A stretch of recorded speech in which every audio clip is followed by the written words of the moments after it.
Hey guys, Retro Reviews here again with another Transformers video review, and this time I'll be taking a look at the other Autobot flip changer, and this one will be Skids. That is spelled Skid-Z, and not the standard way Skids' name is usually spelled. So I guess Hasbro wanted to be a little bit different with that one. He is an Indy race car. A pretty nice little detail going on here.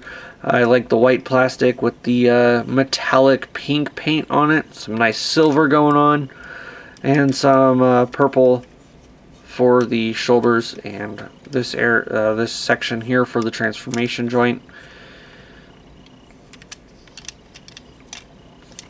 Nothing really a lot to say about him in this mode. He rolls. Just like I mentioned with the tow line, Skids was packaged. There was two ways to get Skids. There was the Indy Heat figure from Car Robots, where he was just released individually as a basic class figure with a more accurate paint job. The big difference is the silver detail on here was actually gold pinstripe. Like, this was all still pink, I think. No, it was orange, I think, and then there was a magenta Autobot symbol, and no, it was all okay. So I'm sorry, I'm remembering it now. It was the silver pinstripe with through all pink silver pinstripe, and then orange Autobot symbol, and then the number 16 on it. And he was released in Hasbro markets as Skids versus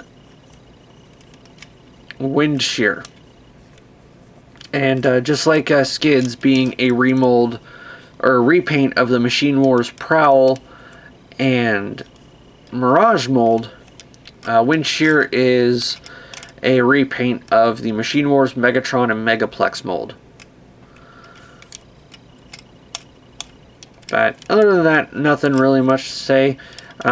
Just like on Tow Line's review, I'm only going to be focusing on the Autobots because they were actually featured in the show. The Decepticon flip changers were absent in the show because they were not part of the Japanese toy line. Hasbro just added those repaints in to bump up the price of these figures, so that way you would get somebody who was featured in the show, and then get in a versus pack a character who was not in the show at all. So that's the only reason why Skyfire and Wind Shear are in my collection, is just because it was cheaper for me to get the two packs bundled together to get the figures complete than it was me getting Skids individually complete and Tow Line individually complete. So anyways, going on with the transformation, just like Tow Line, it is a one-step changer. What you do is you take the spoiler from the back here, and you untap it, and then as you let go, he flips up into robot mode. But he does have a little bit more that you have to do to get it fully transformed. It helps to push these joints here for the shoulders up, because as you can, if you can see in there, there's a little bit of lime green in there, which is kind of indicating that the Autobots are actually gang molded. But I don't know, because Tow Line doesn't feature any of this white plastic on them. But then as you do that,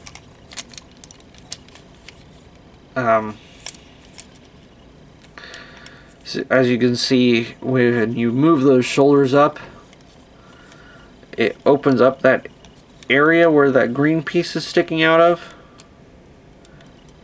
And that green piece is actually the seat, and then it folds in and closes the chest up and the back up a lot better. And then separate the legs out, and come here and take the gun pieces out from these cavities of his leg,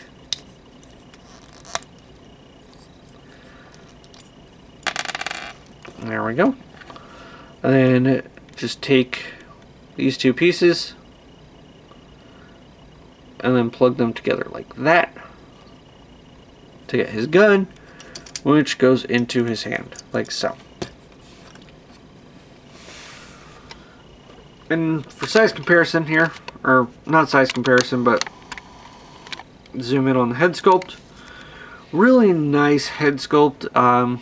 A lot of paint going on. The metallic blue, the metallic, bright metallic, like chrome pink forehead crest. And the white, that's all painted on there. And then he also has the same neon orange eyepiece that Towline has. So he does have the same light piping, and because all of that is opaque metallic plastic or paint, the light piping actually does work a lot better on skids than it does Towline. So that's a nice touch. Not a lot more for detail shown here in robot mode. Size comparison, I did forget to put him next to Prowl in vehicle mode, but we're going to go ahead and bring Sideburn here for comparison in robot mode.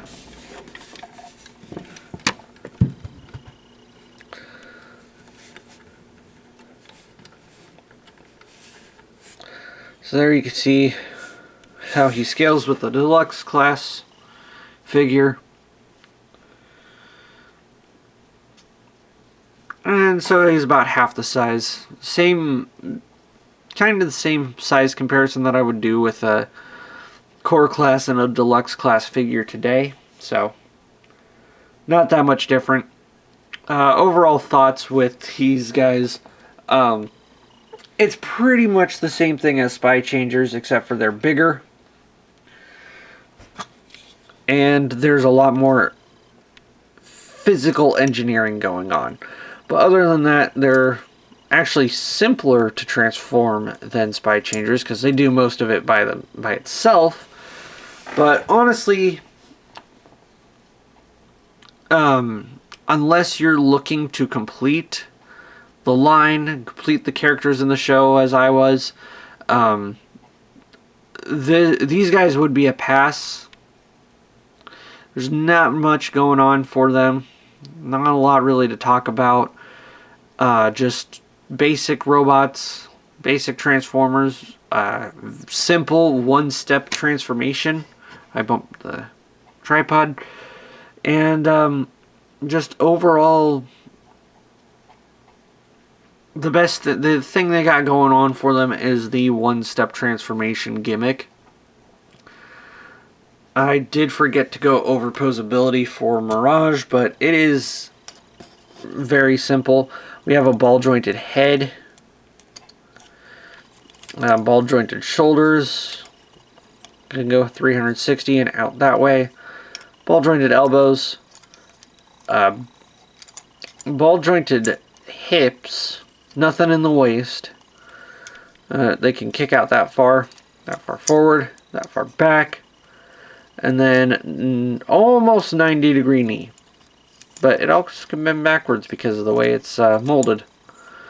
So, yeah, like I said, just not a lot to talk about for these guys. Just like the Spy Changers, they're pretty basic. In fact, these are basic. Legitimately basic due to their scale, their size class. But when we look at the Decepticons next, you'll realize why these were released in deluxe 2-packs versus basic class Transformers in the line. So, that's about all I have to say about these guys. Again, really only need to pick them up if you're looking to complete the line. Otherwise, you can probably pass on them and then not lose any sleep. That's about it. This has been Retro Reviews. I hope you guys like this video review, and I will see you next time. Bye.